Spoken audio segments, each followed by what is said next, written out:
I know a guy.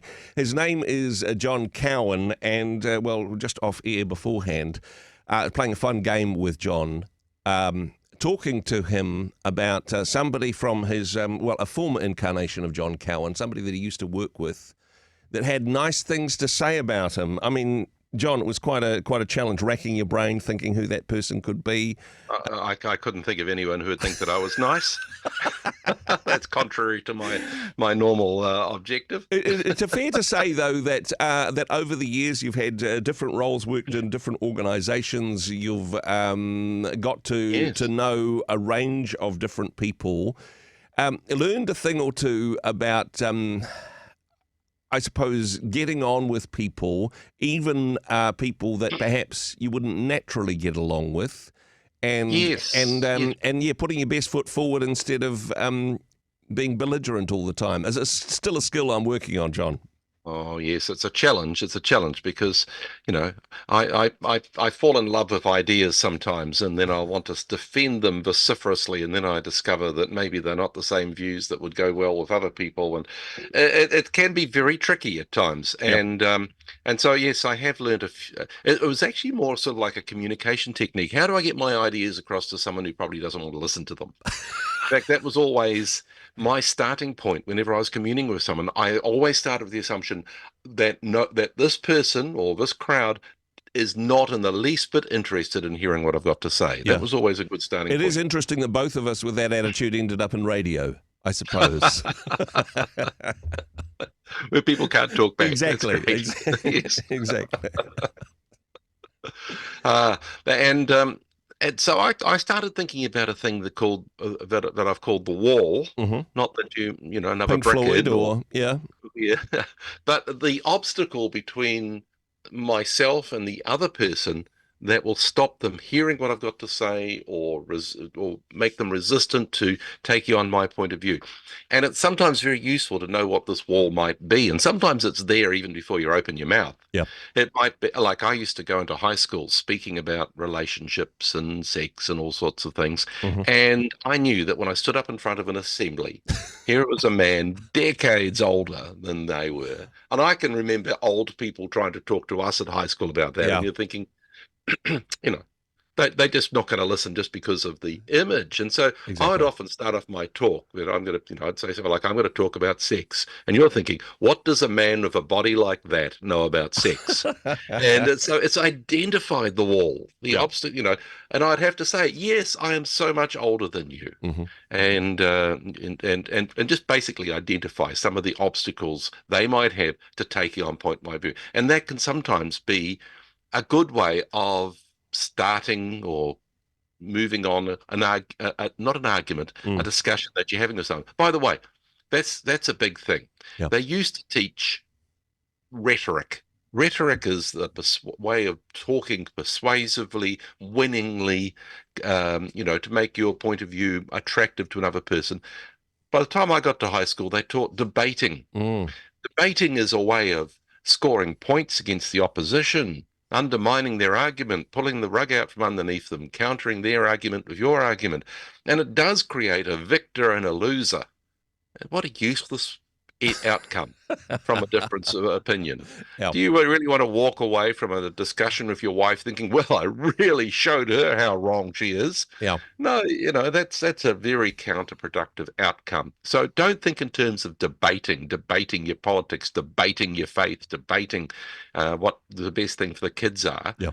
It's because that separates you into winners and losers. You both want to come away as winners, and you Mm. can with a better shaped discussion. So anyhow, identify the wall. That's a good thing. Your Yep. age, your race, your reputation, um, preconceived ideas that a person's going to have about you. Maybe it might be that, you've got different politics or a different worldview or something. Hmm. And so acknowledge it. You might say, you know that I always vote green. And so we're probably going to be coming at this from different angles. That Yep. basically lays out the point of view. And it can sometimes just take some of the tension out and overcome things. And then get on their side of the wall if you can, Hmm. which may mean just finding those things that you can agree on. Maybe you're having a heated discussion about whether your kids should go to a state school or go off to a local private school. Yep. And, you both got strong views on this, but what can you agree on? We want the best for our kids. Hmm. You might be saying, oh, it's too expensive. And the other one will say, oh, yeah, but you're just a skinflint. And the other one will say, but I know you want to send them to that school because you went to a Catholic school. And, you can just wind this argument up into all sorts of personal things and everything Yep. like that. But what can you agree on? We both want the best things for our kids. Mm. And then you can start talking about, I know that school's got a fantastic reputation around sport or something like that. Mm. Concede what you can concede Yeah. and everything like this. And,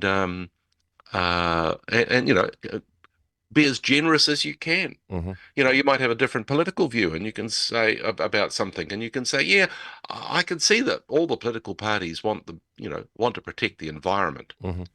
They probably do. They just got different ways of approaching it. Yeah. I can see, and you can say, I can see that. And so a lot of that takes away that idea that you're automatically polarized against the idea just because you're opposed to private schools or you're opposed to that political party. Hmm. No, no, let's talk about this particular issue, and I'm prepared to listen to you about this. Yeah. Maybe they want to, your partner wants to have a holiday on the Gold Coast, and you're really sold on having a holiday in Gore or somewhere, Exactly. somewhere a little bit modest. Exactly. And yeah, start by conceding, that would be fantastic. I think we could have a fantastic holiday there. And you would. That's not a lie. It's a concession that you both, and boy, we really need a holiday. And I Yeah. really hope we can get one. Exactly. And then, I think that you could ask them, why do you think that would be a particularly good school? Why do you think your political party, has that view? What's the best things about having a holiday on the Gold Coast? So you're Get them, inviting them to give their you, point of view you and rather than just yeah, shouting yours, right? yeah, you can say, you're basically saying, convince me. Yeah. And you never know, they might. There's not many points of view that you really need to take to the grave if you, and, sometimes you can be swayed around that on some point of view. And you can say, yeah, I can see that. Let's do that. Mm. What a wonderful gift to a friendship or a relationship is changing your point of view. Honestly, And honestly, I've got a good one for you. If we went to Gore instead of the Gold Coast, we'd have more money to spend on shopping because of all yeah, the money we've saved on airfares. yeah, we'll be able to afford that wretched private school you want to send the kids to. But honestly, it could well come down to economics. It could come down to strengths. It could come down to all sorts of things. So ask them why they hold their point of view, Yep. and then ask them their opinion on your opinion. Okay. You could say, yeah, it would be great. I've always thought that holidaying overseas is a bit too expensive. And they might say, well, I've got that money that I got from grandma, or yes, it is expensive, but we don't do this every year. And they might put a good point of view. Yeah. And you can put your point of view, but immediately ask them for their opinion on it. And Mm. again, what does this do? It doesn't harden their point of view against you. Yeah. It doesn't pull you into a separate camp that's never going to be reconciled with your point of view. Mhm. It's keeping the dialogue open. It's inviting comment. It's inviting. It does mean that you need to. You're going to be biting your tongue. You're Yeah. going to be biting your cheek. Yeah. Hold it. You're going to go, yeah, right. Oh, yeah, I hear you on that. Yeah. That's a good point. And you're desperately wanting to say, look, that's rubbish. Or, no, look, I used to think like that, but that's rubbish now. You're not going to do that because you love this person. You like this person. You're going to listen to them. And realize that there can be very acceptable outcomes. Mm.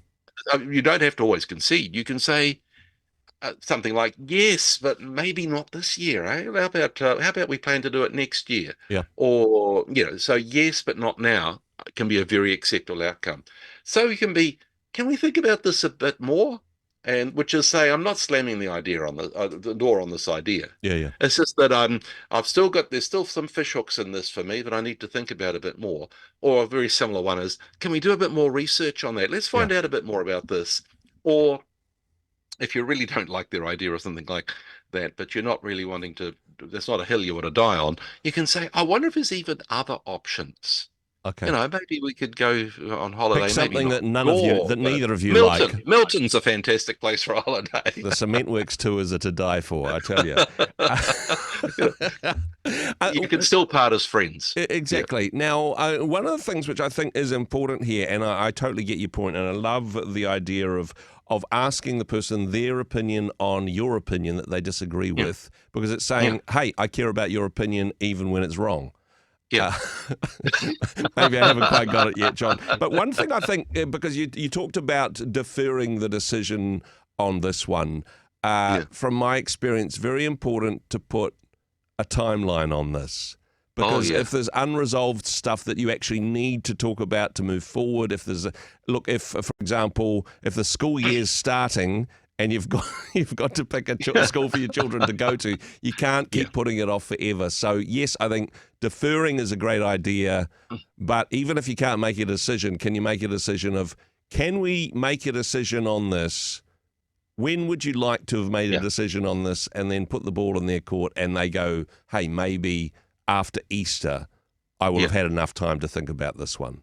Yeah. Yeah, one of the things that you're measuring the pulse of a situation, and one of the things you really keep an eye on is my dithering on this creating tension? Yeah. Is it increasing the anxiety in my partner or the person I'm talking to? And is that my intentional strategy? I think. Yes, if you're a sociopath, yes, it may well be, but hopefully that won't be it. A confession is good for the soul. John, hey, appreciate your wisdom as always, and hey, learning to be, disagreeable in an agreeable way. Thanks very much for joining us today. I'm glad that we disagree on so much and we can still part friends, Andrew. Cheers. Hey, thanks very much for joining us in the Rhema studio. Thanks very much for watching the interview. It's kind of nice to have an audience, actually. And if you did like what you watched, then do give us a like, do give us the thumbs up. And if you'd like to see more interviews like that one, or perhaps even better, subscribe and those interviews will come straight to you. Don't forget to turn on your notifications, and we'll see you in the next one. Cheers.